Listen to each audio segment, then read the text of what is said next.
Thank you very We need some more clarification, Mr. President. Thank you. Thank you very much. I know you're going to ask a really nice question. Well, it's an important question, No, I think. Are you worried that other leaders in the world are going to start to doubt that America is back if some of these big things that you say on the world stage keep getting walked back? What's getting walked back? It made it sound like, just in the last couple days, it sounded like you told U.S. troops they were going to Ukraine. It sounded like you said it was possible the U.S. would use a chemical weapon, and it sounded like you were calling for regime change in Russia, and we know... None of the three occurred. None of the three occurred? None of the three. Mr. President? You interpret the language that way. I was talking to the troops. We were talking about helping train the troops that are the Ukrainian troops that are in Poland. That's what the context. I sat there with those guys for a couple hours. That's what we talked about.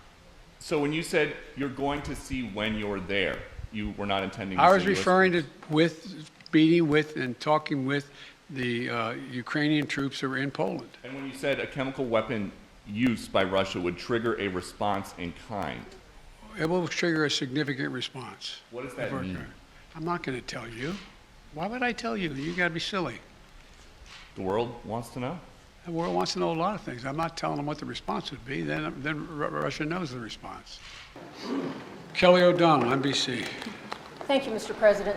Do you believe what you said? Thank you, sir. Do you believe what you said, that Putin can't remain in power? Or do you now regret saying that because your government has been trying to walk that back? Did your words complicate matters? Well, you asked three different questions. I'll answer them all. Number one, I'm not walking anything back. The fact of the matter is I was expressing the moral outrage I felt toward the way Putin is dealing in the actions of this man. Just brutality. Half the children in Ukraine. I had just come from being with those families. But I want to make it clear, I wasn't then, nor am I now, articulating a policy change. I was expressing the moral outrage that I feel, and I make no apologies for it. Personal feelings? My personal feelings. Secondly, you asked me about, what was the second part? Complicate the diplomacy of this moment. No, I don't think it does. You know, the fact is that we're in a situation where what complicates the situation at the moment is the escalatory efforts of Putin to continue to engage in carnage, the kind of behavior that makes the whole world say, my God, what is this man doing? That's what complicates things a great deal. But I don't think it complicates it at all. Let me go to Steve Holland, Reuters.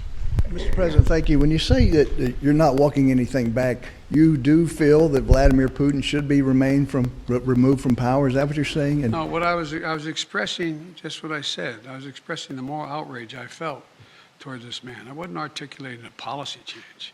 And I think that, he continues on this course that he's on. He is going to become a pariah worldwide, and who knows what he becomes at home in terms of support.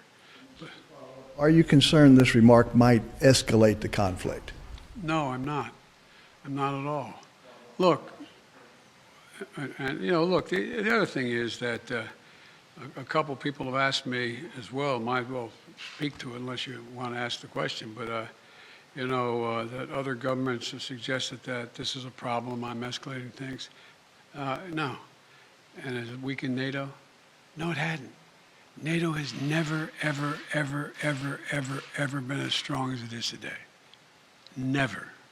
So if saying he cannot remain in power does not mean regime change, what does it mean in your opinion? It means that I would hope it was expressing my outrage. He shouldn't remain in power. Just like, bad people shouldn't continue to do bad things. But it doesn't mean we have a fundamental policy to do anything to take Putin down in any way. What made you add that? Because that wasn't in your prepared remarks, we were told. So what made you add that at the end, Mr. President? Because I was talking to the Russian people. The last part of the speech was talking to the Russian people, telling them what we thought. And I was communicating this to not only the Russian people, but the whole world. This is just stating a simple fact that this kind of behavior is totally unacceptable.